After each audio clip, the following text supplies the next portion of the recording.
Hi guys, good morning. दोस्तों, आज हम प्रश्नावली 13.1 का क्वेश्चन नंबर 6 को सॉल्व करते हैं। तो क्वेश्चन नंबर 6 है हमारा, दवा का एक कैप्सूल एक बेलन के आकार का है जिसके दोनों सिरों पर एक अर्धगोला लगा हुआ है। देखिए आकृति 13.10। पूरे कैप्सूल की लंबाई 14 mm है और उसका व्यास 5 mm है।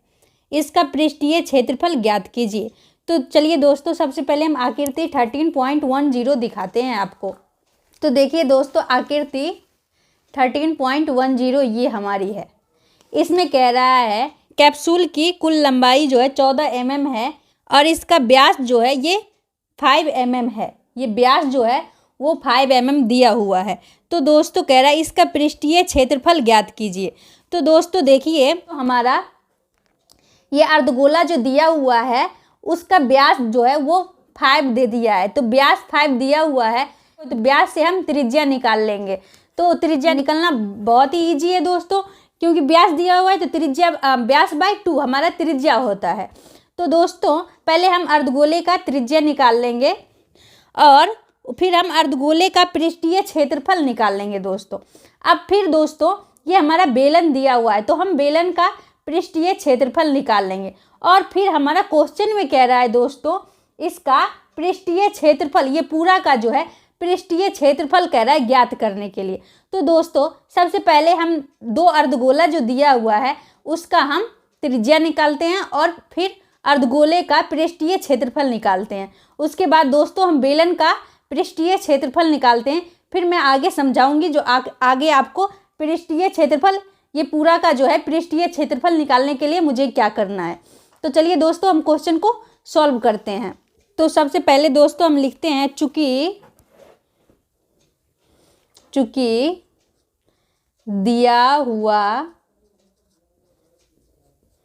दिया हुआ है कि कैप्सूल की लंबाई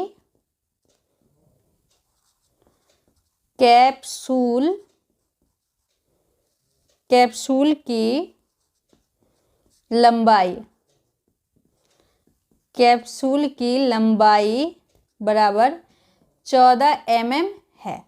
कैप्सूल की जो है कुल लंबाई वो 14 mm दे दिया गया है दोस्तों। अब जो है तथा, यहाँ पे लिखते हैं तथा व्यास बराबर 5 mm है। 5 mm है। तो अर्धगोले की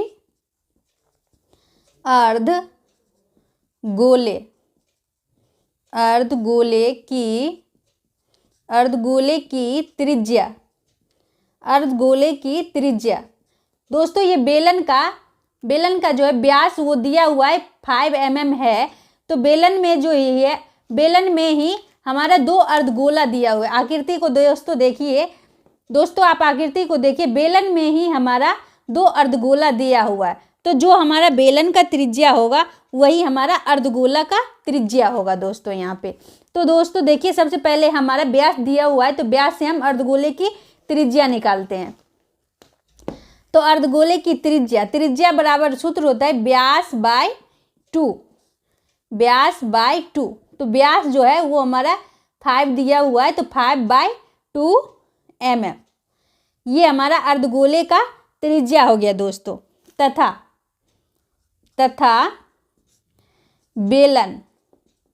बेलन की त्रिज्या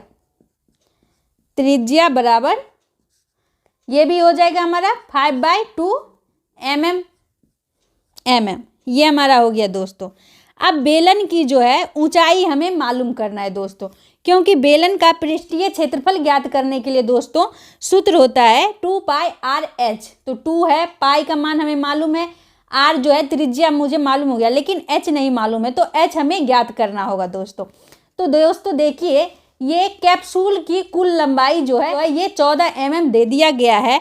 तो दोस्तों अगर हम कैप्सूल की कुल लंबाई में से अगर हम माइनस कर देते हैं दो अर्धगोले की त्रिज्या जो है उसको माइनस कर देते हैं तो हमारा बेलन का कुल ऊंचाई मालूम हो जाएगा दोस्तों। तो सबसे पहले हमें अभी चाहिए बेलन की ऊंचाई, तो हम बेलन की ऊंचाई को पहले ज्ञात करते हैं दोस्तों। तो चलिए हम बेलन की ऊंचाई ज्ञात करते हैं। यहाँ पे लिखते हैं और बेलन की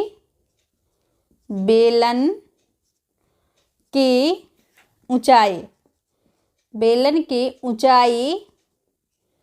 ऊंचाई बराबर कैप्सूल की कुल लंबाई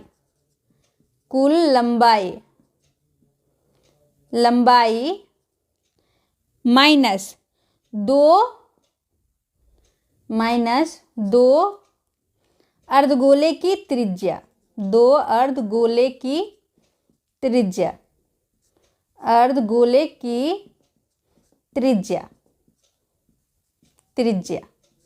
ठीक है दोस्तों। मुझे बेलन की ऊंचाई चाहिए दोस्तों।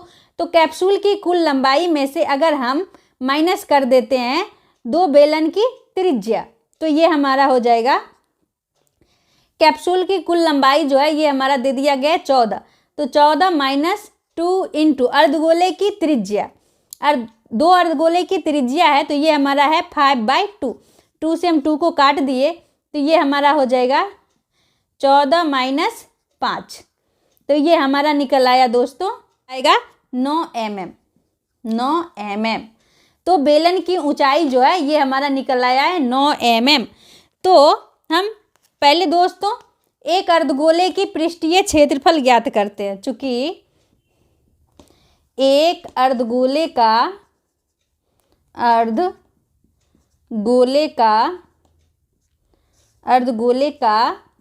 पृष्ठीय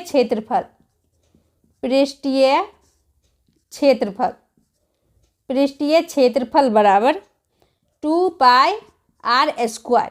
ये दोस्तों सूत्र होता है अर्धगोले का पृष्ठीय क्षेत्रफल निकालने का।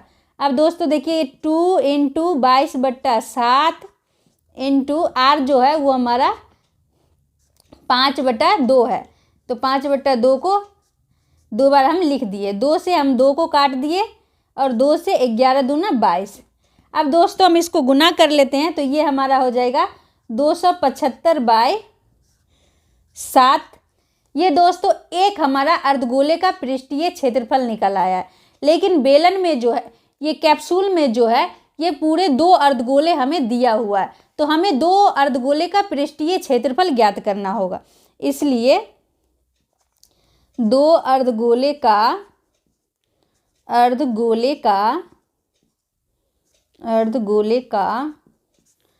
पृष्ठीय क्षेत्रफल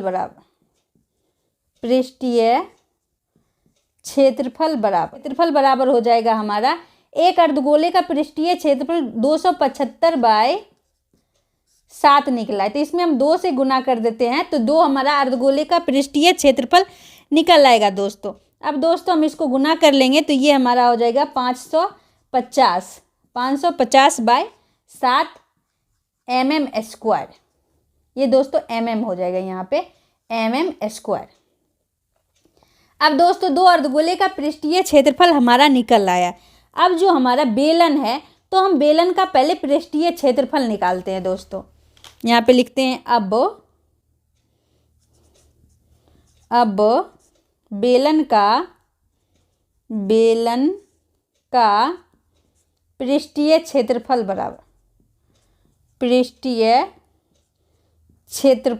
बराबर 2πrh।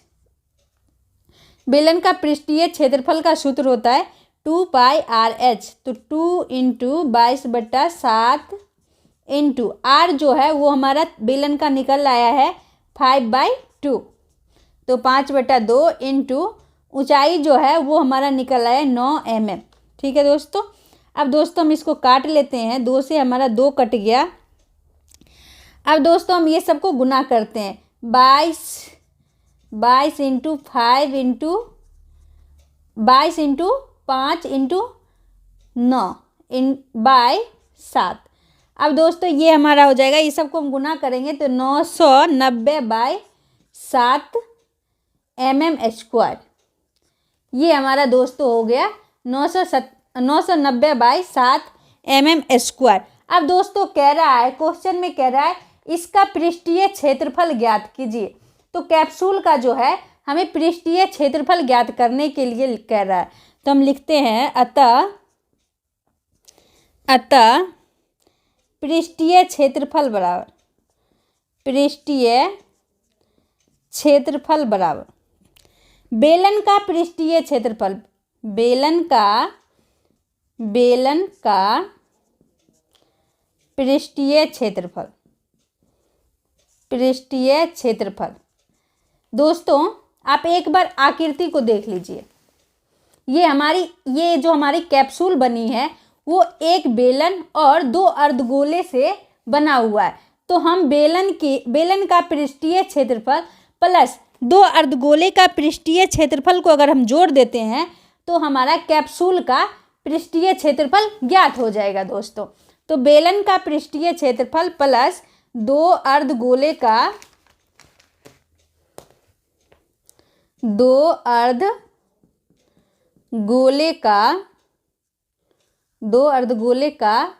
पृष्ठीय क्षेत्रफल